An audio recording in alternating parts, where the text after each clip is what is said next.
మేము సిన్సియర్గా మిమ్మల్ని ప్రార్థిస్తున్నాం సార్, దయచేసి రికార్డులు తెప్పియండి. ఎన్నిసార్లు ఇంటరప్షన్లు అయినాయి, ఎన్నిసార్లు మంత్రులు అంత అంత అంత ఎక్సైట్ అయ్యి మాట్లాడితే ఎట్లా సార్ మంత్రులు? Sir the essence of democracy, దయచేసి కొత్త సభ్యులు కాంగ్రెస్ నుంచి 53 మంది ఉన్నారు. The essence of democracy, the beauty of discussion in assembly sir is discussion, debate, dissent. Sir opposition అనేది మాకు we will have our say, the government will have its way. That is the essence of democracy.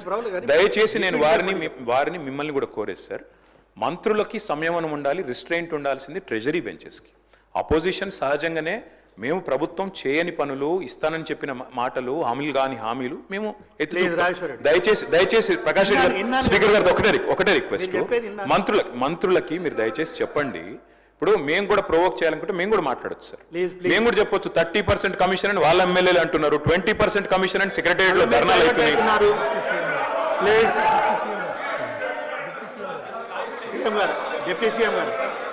Sir Ramzan మీరు కూర్చోండి, deputy CM గారు మాట్లాడుతున్నారు.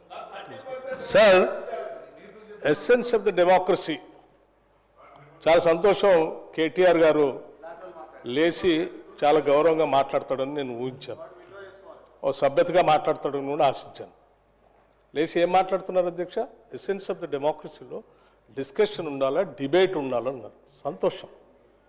Discussion, debate వాస్తవంగా ఉండాలా, లేచి మాట్లాడిన ప్రతి మాట అబద్ధంగానే మాట్లాడాలా?